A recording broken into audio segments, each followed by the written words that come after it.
and welcome to Crimes Through Time, a weekly snapshot of crime history.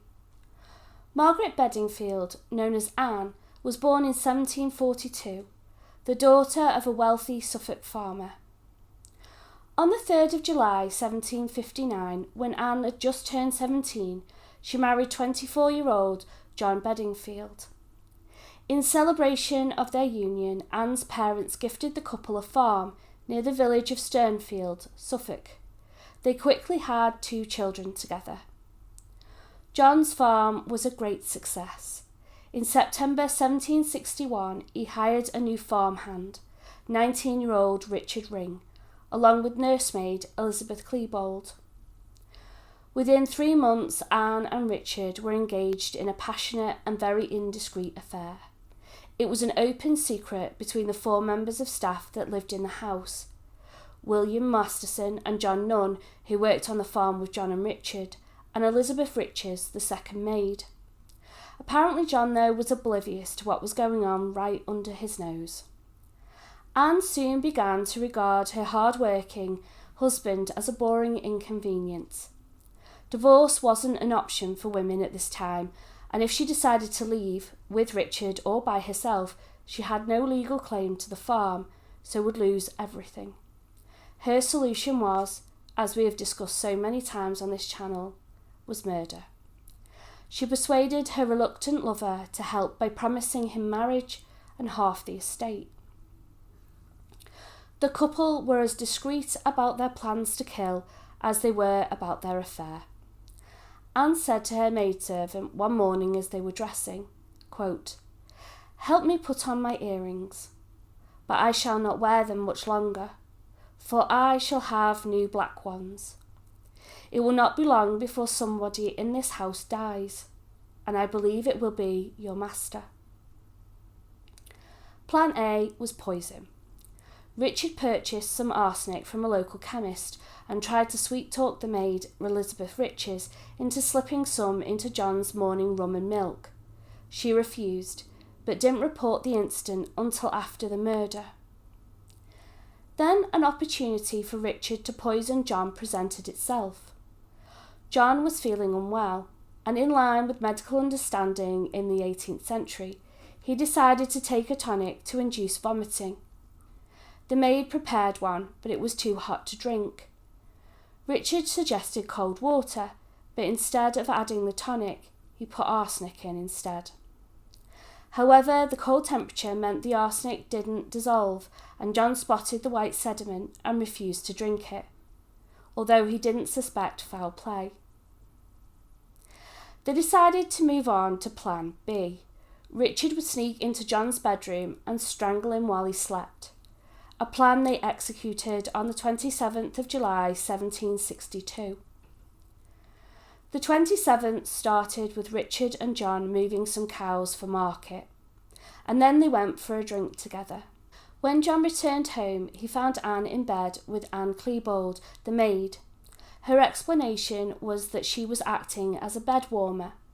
Now this wasn't anything intimate, more a clumsy attempt by Anne to create an alibi. John thought it all a bit strange given that it was July and asked her to join him in bed. She refused, so an annoyed John went to bed alone in the next door room. During the night, Richard sneaked from his room and entered the bedroom and strangled John with a cord. John put up quite a fight, and in doing so, both rolled off the bed. Richard then went into the next room and told Anne in front of Elizabeth that, quote, "I have done for him," and Anne replied, "Then I am easy." The maid ran into the bedroom.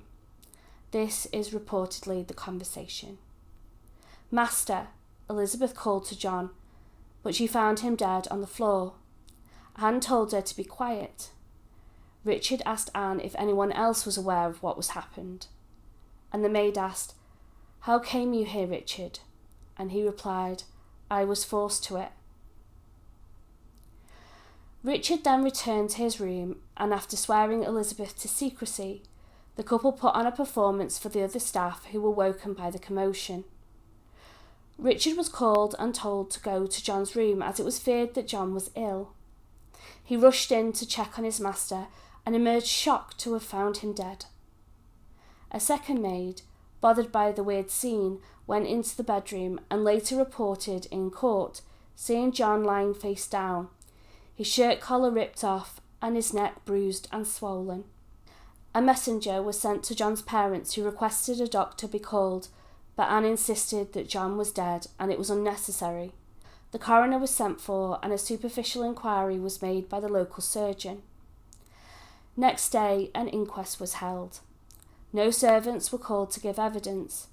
In a hearing that lasted just minutes, the coroner accepted that John had strangled himself with his bedclothes during a nightmare. A verdict of accidental death was recorded. I am sure Anne and Richard breathed a sigh of relief. No murder, no problem. But Richard became troubled by the position he felt that Anne had put him in, and the relationship that had caused John to lose his life dissolved within weeks. Richard was later quoted as saying he felt like a dead man from the night the murder occurred. Well, case closed. Everyone has gone their separate ways. However, the maid, the one Anne had used to warm her bed, Elizabeth Klebold, had witnessed it all, and was not going to let them get away with murder. She was just biding her time to ensure that she was paid that quarter's wages. Once she received her pay, she reported the murder first to her parents, and then they called the constable. Anne would attempt to bribe the maid's mother, but she refused and reported the bribery as well. Anne was arrested 2 days later whilst trying to escape. Richard was found at the Beddingfield house and was captured without incident. Their trial began at the Ipswich Lent Assizes on the 21st of March 1763. The exact charges were not preserved in record, however it is most likely petty treason, for Anne had murdered her husband and Richard his master. The servants testified to events they had witnessed at the trial, as did the surgeon who had examined John's body. He told the court that he had noticed marks of strangulation, ligature marks on the neck, blueness of the lips and ears, as well as petechiae on the face. When challenged as to why he had reported a natural death to the coroner, he replied, quote, "Did not think much about it." He could not explain why he thought those injuries were self-inflicted. Now, if I was to make a guess, I would say that Anne's bribery had been more successful with the surgeon than it had been with the maid's mother. If he hadn't have returned findings of accidental death and reported what he saw, a murder investigation would have been conducted, and Anne and Richard being responsible was the only logical explanation. There was no evidence of a stranger in the house, nothing was taken. It could only have been them.